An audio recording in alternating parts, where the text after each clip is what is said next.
घना जंगल सूरज की पहली किरणों से रोशन हो रहा था। पक्षियों की चहचहाहट और पत्तों की सरसराहट से जंगल जीवंत था। लेकिन आज कुछ अलग था।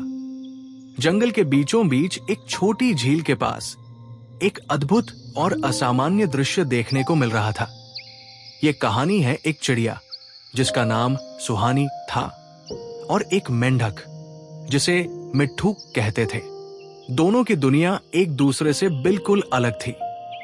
सुहानी आसमान की ऊंचाइयों में उड़ने वाली आजाद पक्षी थी और मिट्ठू झील के किनारे उछल कूद करने वाला सीधा सादा मेंढक। एक सुबह जब सुहानी पानी पीने झील पर उतरी, उसने एक अजीब सी आवाज सुनी। यह मिट्ठू था जो अपनी मस्ती में टर-टर कर रहा था।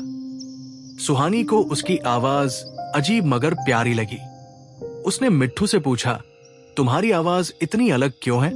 मिट्ठू ने हंसते हुए कहा, अलग है, लेकिन ये मेरी पहचान है और तुम्हारी आवाज तो बेहद मीठी है। क्या तुम गाना गा सकती हो? सुहानी ने मुस्कुराते हुए जवाब दिया, मैं तो रोज गाती हूं। क्या तुम मेरे साथ गाना गाओगे? मिट्ठू ने शर्माते हुए कहा, मेरी आवाज तुम्हारे जैसी मधुर नहीं है, लोग हंसेंगे। सुहानी ने मिट्ठू को समझाया कि हर आवाज की अपनी खूबसूरती होती है। उसने कहा, तुम्हारी आवाज अनोखी है, अगर हम इसे साथ मिलाएं तो ये जादू बन सकती है। इस तरह दोनों ने एक साथ गाने का अभ्यास शुरू किया। शुरुआत में उनका सुर मिलना मुश्किल था। सुहानी की आवाज हल्की और मीठी थी, जबकि मिट्ठू की आवाज गहरी और भारी। लेकिन दोनों ने हार नहीं मानी। सुहानी ने मिट्ठू को लय और सुर समझाने में मदद की और मिट्ठू ने सुहानी को ताल और धुन की गहराई सिखाई। धीरे धीरे उनका संगीत सुधरने लगा। उनकी जुगलबंदी की खबर जंगल में फैल गई। पक्षी, जानवर और यहां तक कि कीड़े मकोड़े भी ये अनोखा संगीत सुनने के लिए झील के पास जमा होने लगे।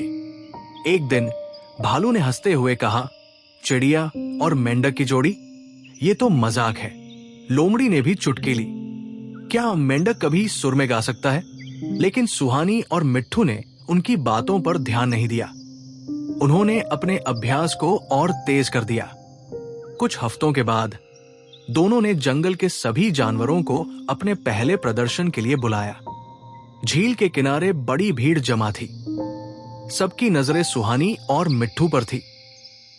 सुहानी ने अपनी मधुर आवाज में गाना शुरू किया। उसकी आवाज सुनकर सब मंत्रमुग्ध हो गए। फिर मिट्ठू ने अपनी गहरी मगर अनोखी आवाज में उसका साथ दिया। उनकी जुगलबंदी ने ऐसा प्रभाव डाला कि पूरा जंगल ताली बजाने लगा। पक्षियों ने अपनी चहचहाहट से ताल दी और जानवरों ने झूमते हुए उनकी धुन पर नृत्य किया। भालू, लोमड़ी और बाकी जानवर जो पहले उनका मजाक उड़ा रहे थे, अब उनकी तारीफ करते नहीं थक रहे थे। सुहानी और मिट्ठू की जुगलबंदी सिर्फ संगीत नहीं थी, बल्कि ये दो बिल्कुल अलग प्राणियों के बीच दोस्ती और सहयोग का प्रतीक बन गई। उनके सुर और ताल ने यह साबित कर दिया कि सच्चा संगीत दिल से आता है, न कि किसी की आवाज या क्षमता से। जल्दी ही जंगल का हर प्राणी उनकी जुगलबंदी से प्रेरित होकर अपने अपने तरीके से संगीत का आनंद लेने लगा। चिड़िया और मेंढक की ये अनोखी जोड़ी हमें ये सिखाती है कि जब हम अपनी कमजोरियों को अपनाकर दूसरों के साथ मिलकर काम करते हैं तो कुछ भी असंभव नहीं होता। उनकी कहानी न केवल संगीत की शक्ति को दर्शाती है, बल्कि ये भी बताती है कि दोस्ती और सहयोग हर मुश्किल को आसान बना सकता है। सुहानी और मिट्ठू आज भी झील के पास हर सुबह अपनी जुगलबंदी से जंगल को गुंजायमान करते हैं। उनकी ये कहानी हर प्राणी के दिल में एक गहरी छाप छोड़ चुकी है, जो कहती है कि हर आवाज का अपना जादू होता है।